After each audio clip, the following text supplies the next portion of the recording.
Voilà, bonjour. Écoutez, je m'appelle Paul Naudin, j'ai 73 ans et j'ai pensé qu'il fallait vraiment que que je témoigne de ma rencontre avec le Seigneur, alors que moi j'étais complètement athée. J'étais maraîcher, j'étais bien loin de tout ça. Mais Dieu en a décidé autrement. Et vous savez, on peut parler de Dieu, quelle religion, tout ça. Enfin bon, on peut se perdre dans toutes sortes de choses là, dans la réflexion. Mais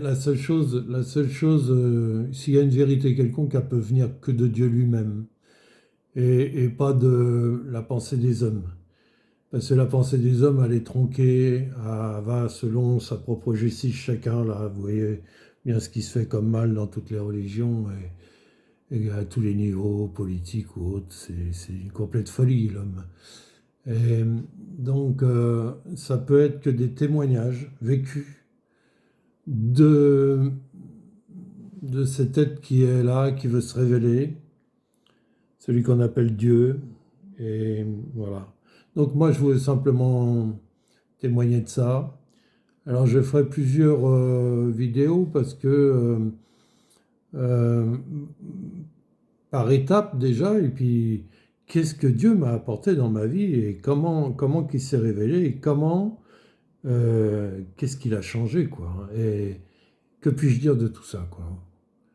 Voilà. Donc, je vais commencer par le début. J'étais maraîcher. Bon, à la suite d'un différend avec ma femme, on s'est séparés. J'avais récupéré mon enfant. Donc, j'étais très tourmenté parce que je devais un million de francs. J'avais 1 million de francs de dette, quoi, hein. J'avais fait des emprunts. Et puis, à la suite de cette séparation, bah, j'étais vraiment affecté. Parce que je travaillais pour ma famille et la famille s'est écroulée, quoi, hein. Et donc, bah, j'ai même dormi toute une nuit avec un revolver sur la tempe pour vous dire qu'il y avait vraiment une détresse. Et euh, voilà, le soir, à cause de tous ces huissiers, de tous ces problèmes, bah, pour pouvoir éventuellement essayer de dormir, je regardais la télévision à l'époque en 1988, hein. Je regardais la télévision jusqu'au bout parce qu'elle ne faisait pas toute la nuit, hein. Et puis après, j'essayais de dormir, quoi. Et, le 17 février 1988, vous voyez, c'est très précis, il s'est passé une chose, c'est que j'ai été obsédé par une pensée, achète la Bible, achète la Bible, achète la Bible. Et ça, c'était en continu, c'était en boucle. Et je me dis, ben, où c'est qu'ils ils vendent des Bibles, quoi, hein. Pourquoi acheter une Bible? Mais la pensée, elle était tellement obsédante que de toute façon, il fallait que je fasse quelque chose, quoi, hein. Et donc, je me suis rappelé avoir vu une boutique vers chez mon beau-frère qui tenait un magasin de vidéo club, qui avait un vidéo club à l'époque. J'avais vu, il y avait une boutique là de chrétiens. Donc je lui ai dit, bah, peut-être là, ils en vendent. Alors donc j'ai fait les 30 kilomètres qui me séparaient de cette boutique et j'ai acheté une Bible. Je suis revenu à la maison, j'ai posé la Bible sur l'étagère et puis voilà, j'étais plus obsédé. Je sais pas pourquoi tout ça s'était venu. Et voilà, j'avais d'autres préoccupations que ça, quoi.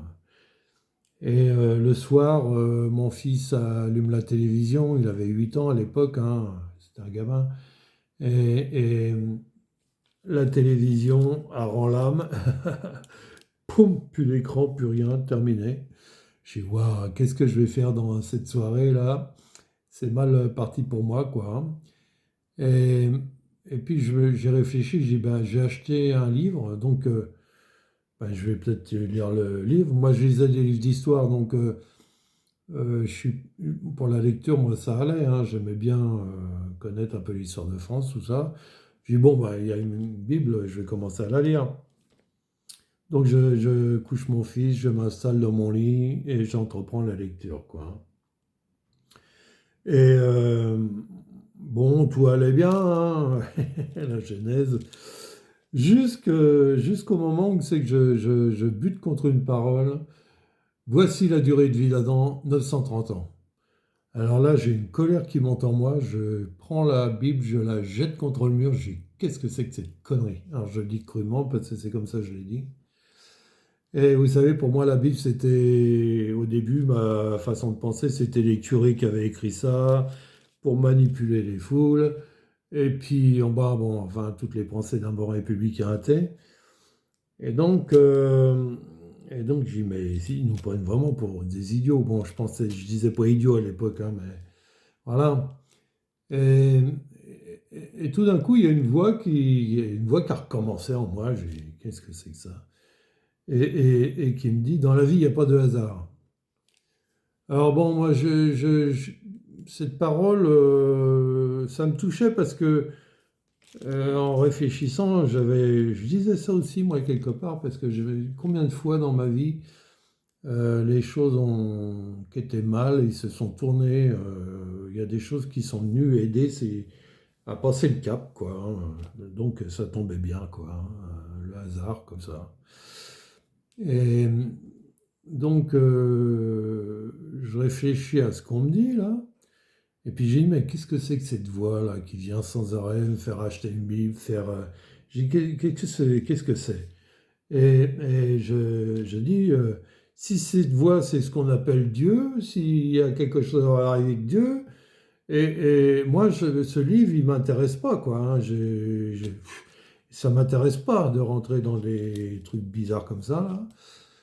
Et donc, j'ai dit, voilà, si c'est Dieu qui me parle, et puis ce bouquin, il a quelque chose à me dire, ben, Dieu est tout-puissant, je vais l'ouvrir n'importe où, il va me dire ce qu'il a à me dire. Et puis, en effet, c'est ce que je fais. Et, et là, je tombe sur un passage dans Deutéronome, alors peut-être 27, j'en sais rien, j'ai pas été contrôlé avant de faire la vidéo, euh, où c'est qu'il disait, maudit soit l'homme qui fait ça, maudit soit l'homme qui fait ça, maudit soit l'homme qui fait ça. Enfin, c'était maudit, maudit, maudit, maudit, maudit. Et moi, j'avais fait certaines choses là-dedans, et j'ai dit, waouh, j'ai lu le passage pendant 3 fois, quoi, hein. Ça, et tout d'un coup, dans ma chambre, il y a eu une présence. Et là, j'ai senti que je me suis mis à plat ventre par terre, quoi. Et là, toute ma vie s'est déroulée en moi. On me montrait toute ma vie avec mes péchés, justement. Puis il y avait une voix qui disait, et ça, et ça. Il y avait une voix qui jugeait et qui me disait, là, qui mettait le doigt sur toutes les saloperies que j'avais pu faire.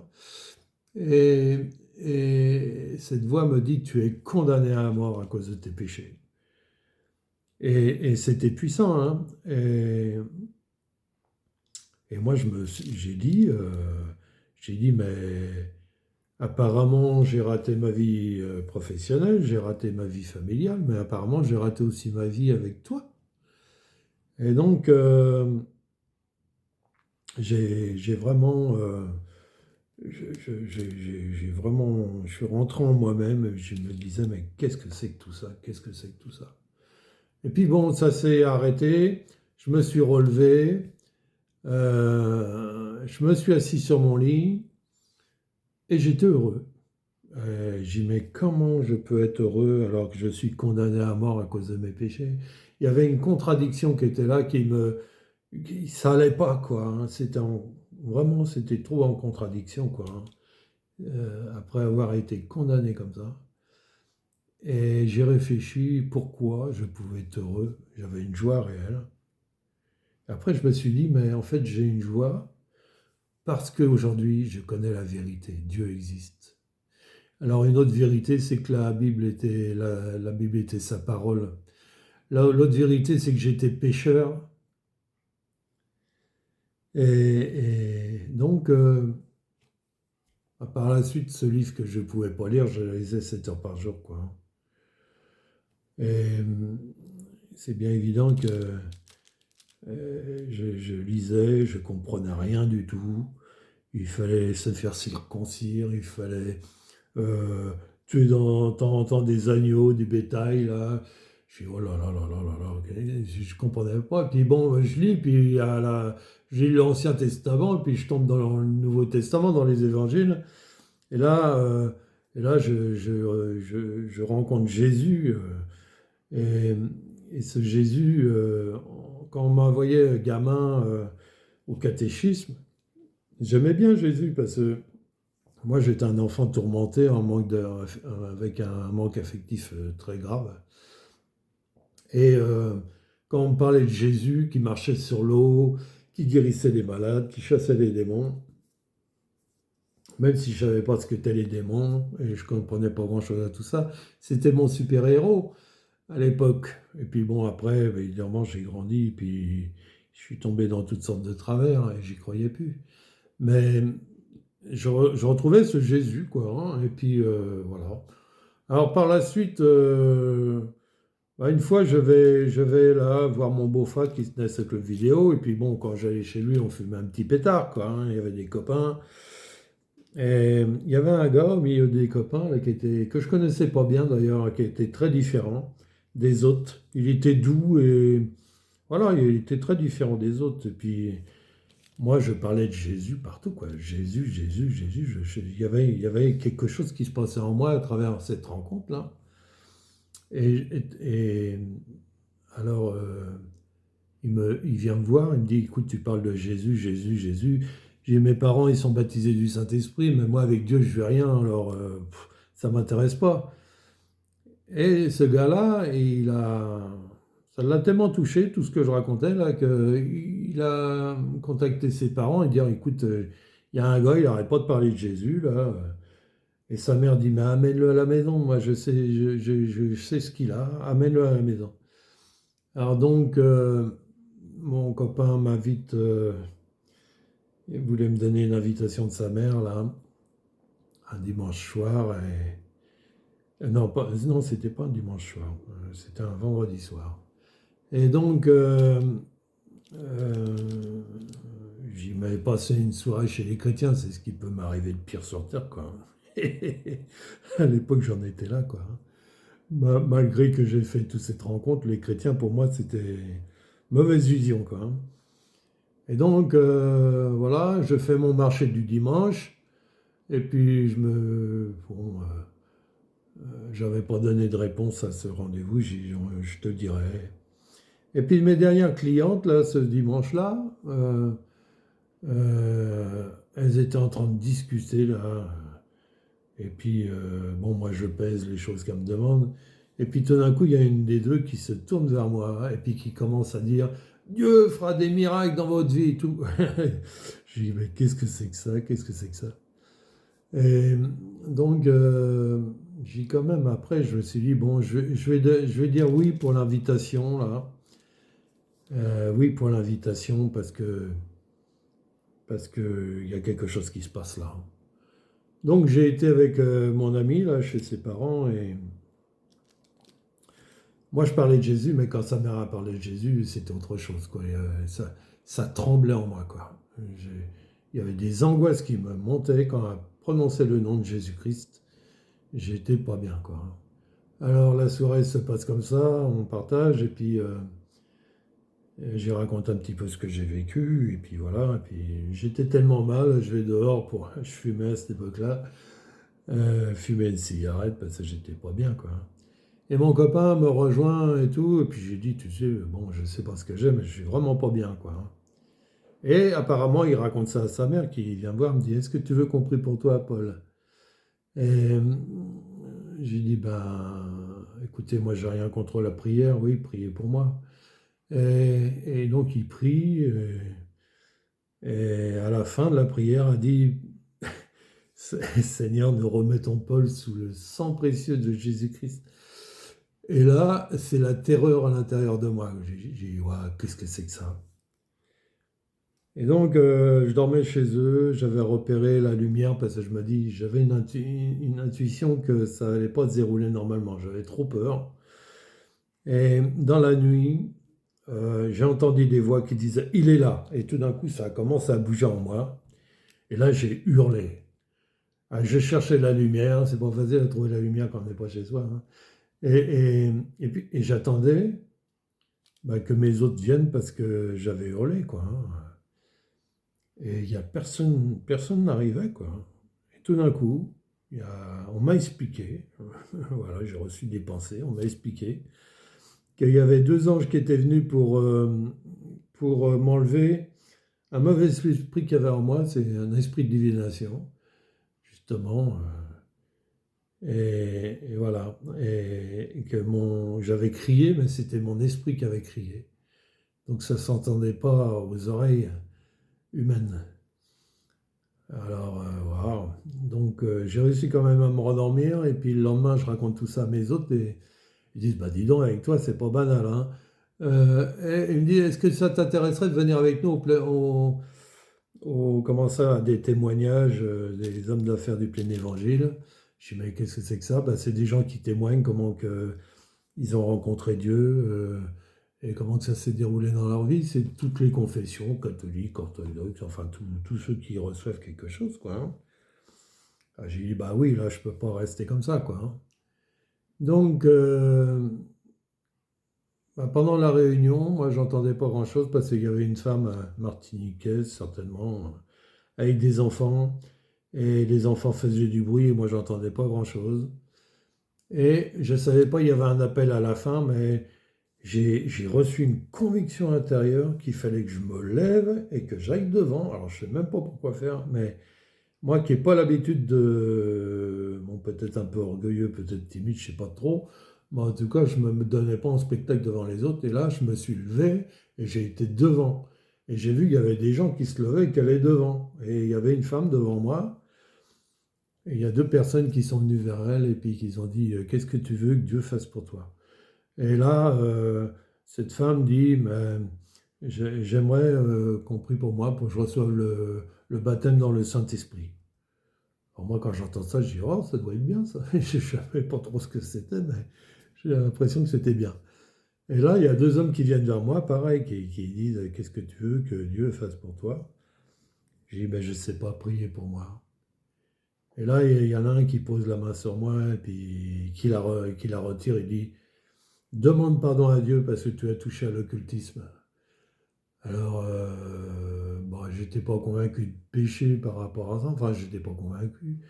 Mais j'ai dit, bon, il faut demander pardon, je demande pardon à Dieu. J'ai dit, pardon Seigneur, parce que j'ai touché à l'occultisme. Et ils continuent à prier pour moi, les deux, là. Et là, je suis envahi.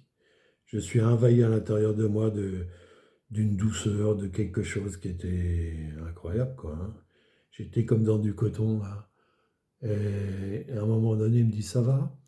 Il me dit, ah bah oui, ça va. J'avais l'impression, j'avais comme une révélation en moi qui disait, voilà, il ne pourra plus jamais rien m'arriver.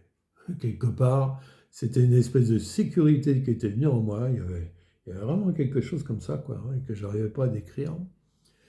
Et bon, quand on est revenu chez mes hôtes, là, en voiture, ils essayaient de dire, alors, ils essayaient de savoir comment j'avais vécu les choses, et moi, je leur disais, taisez-vous. J'étais tellement bien que je voulais pas qu'on m'indispose, je voulais pas perdre ce que j'avais là, je voulais rester dans l'état qu'on m'avait mis, parce que j'étais trop bien, quoi. Et quand je suis descendu de la voiture, j'ai eu une vision où c'est que j'avais comme à l'intérieur de moi une Bible, et tout d'un coup la Bible s'est ouverte. Et là, ma bouche s'est ouverte, et là, j'ai commencé à annoncer des paroles de Jésus, des merveilles de Jésus, je donnais des paroles de connaissance, j'avais des pensées sur les uns et les autres. J'ai dit, ouais, en fait, ça fait partie, maintenant je sais que des dons du Saint-Esprit, mais à l'époque, je ne savais pas. Et, et voilà. Donc, bon, par la suite, le fils de la famille s'est converti aussi, hein, le lendemain. Mais le plus important, c'est on m'a dit ceci. On m'a dit ceci, c'est que voilà, tu étais condamné à mort à cause de tes péchés, mais Jésus est mort à ta place. Jésus a porté ton péché, il est mort à ta place. Voilà. Voilà, je vais m'arrêter là. Ça, c'est le premier tome, la première vidéo. J'ai tellement de choses à raconter. Vous savez, j'ai 73 ans, et puis lorsqu'on rencontre le Seigneur, il n'y a plus rien qui... C'est plus pareil, on est dans la lumière, on voit les choses, malheureusement, des fois. On voit clair, et on change, et le Seigneur nous change, et nous transforme. Voilà. Donc, à la prochaine fois.